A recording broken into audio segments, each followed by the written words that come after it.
Baik, Om Swastiastu, selamat malam. Di sini saya akan menemukan aplikasi tugas akhir saya. Di sini saya membuat aplikasi untuk memprediksi penyakit tipes dan demam berdarah pada pasien. Nah, pada aplikasi saya ini, saya membuat dua rule. Rule yang pertama itu rule petugas, dan rule yang kedua itu rule admin.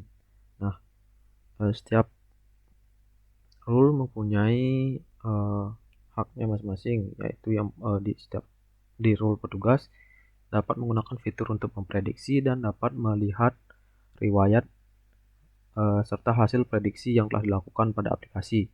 Sedangkan pada role admin itu dapat melihat daftar petugas, menambah dan menghapus petugas, dan juga dapat melihat riwayat prediksi yang telah dilakukan pada aplikasi. Pada pertama kali membuka aplikasi saya ini, akan ditampilkan atau akan diharuskan untuk melakukan login terlebih dahulu. Jadi petugas itu diminta untuk melakukan login untuk mengakses indeksnya, untuk mengakses dashboardnya. Nah, di sini sudah dapat diakses dashboardnya. Kita lihat petugas yang sedang dalam sessionnya itu petugas 1. Pada dashboard ini bisa dilihat beberapa fitur atau beberapa menu yang ada. Nah, di sini ada menu prediksi penyakit, riwayat prediksi, dan tetap restore. Jadi di sini saya menjelaskan sedikit apa itu restore dan apa saja yang digunakan untuk membuat restore ini. Kemudian di sini kita langsung aja ke fitur utama, yaitu prediksi penyakit. Nah, di halaman prediksi penyakit ini petugas diminta untuk memasukkan identitas serta gejala pasien untuk diprediksi penyakitnya oleh sistem, apakah dia mengalami tipes, demam berdarah, atau penyakit lain, dan ataupun mengalami tipes dan demam berdarah. Coba kita masukkan aja nomor RM secara acak, kemudian tanggal lahir juga kita acak. Misalkan demamnya misalkan di 6 hari, kesadaran kompsimetris, nafsu makannya tidak baik, kemudian tidak mengalami pusing, mengalami mual dan muntah, tidak mengalami batuk, tidak ada mimisan, tidak ada lidah kotor yang terlihat, tidak juga ada sembelit, tidak diare, tidak perut kembung, tidak nyeri otot, tidak nyeri sendi, tidak ada ruam kulit, dan tidak ada manifestasi pendarahan. Nah, di sini tuh suhunya kita buat di 37,3. Kemudian klik prediksi, maka akan ditampilkan hasil prediksi yang didapatkan oleh sistem atau oleh aplikasi. Nah, di sini ditampilkan itu identitas dari pasiennya, dari nomor RM, tanggal lahir, dan usia pasien pada saat lakukan pemeriksaan.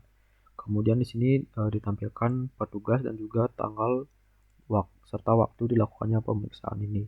Itu dilakukan pengecekan, itu dilakukan prediksi penyakit melalui aplikasi ini. Nah, juga dari sini di halaman ini ditampilkan gejala yang dialami pasien yang telah diinputkan pada halaman prediksi tadi, dan tentu saja apa hasil prediksi dari sistem terhadap penyakit yang dialami pasien.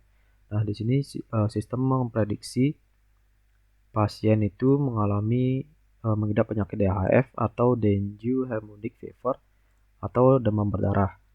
Nah, itu hasil prediksi dari aplikasi terhadap pasien yang bersangkutan.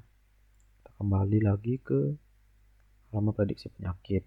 Kemudian ada fitur kedua, yaitu fitur untuk melihat riwayat prediksi yang telah dilakukan pada sistem. Di sini yang tadi telah dimasukkan, yang telah dilakukan, di sini ditampilkan seluruh riwayat prediksi yang dilakukan pada aplikasi ini.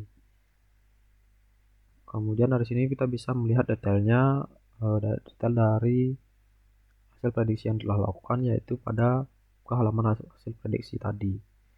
Nah, akan dimunculkan lagi halaman hasil prediksi. Kembali ke beranda, yaitu saja fitur pada aplikasi utamanya. Kemudian kita kembali beralih ke bagian admin dari aplikasi ini. Di admin juga tentu saja harus login dulu sebelum dapat mengakses dashboard dari admin. Nah, setelah login akan langsung ditampilkan dashboard dari admin yang menampilkan riwayat prediksi dari yang telah dilakukan di dalam aplikasi. Ini terlihat prediksi yang telah dilakukan pada aplikasi yang tadi dilakukan. Demam 6 hari, nafsu makannya turun, mengalami gejala mual dan muntah. Kemudian selain itu di halaman admin ini kita dapat melihat daftar petugas. Nah, di sini terlihat daftar petugas yang ada, seluruh petugas yang ada pada aplikasi ini.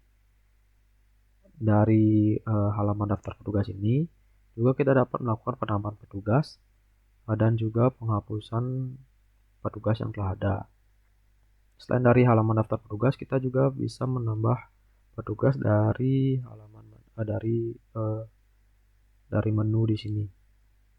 Akan sini maka akan ke halaman tambah petugas, dashboard tambah petugas. Di sini juga sama, akan menuju ke halaman yang sama. Misalkan kita tambahkan petugas baru, misalnya petugas keempat, nama lengkap petugas 4, kata sandi, rule-nya petugas. Kita simpan,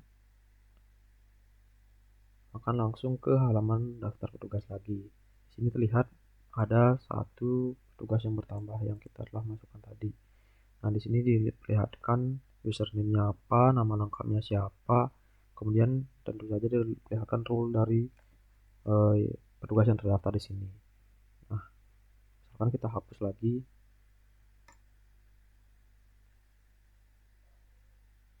Nah, maka terhapus dia petugas yang tadi kita daftarkan. Sekian yang ada di bagian admin. Kita log out. Sekian demo dari aplikasi tugas akhir saya. Selamat malam, terima kasih Pak.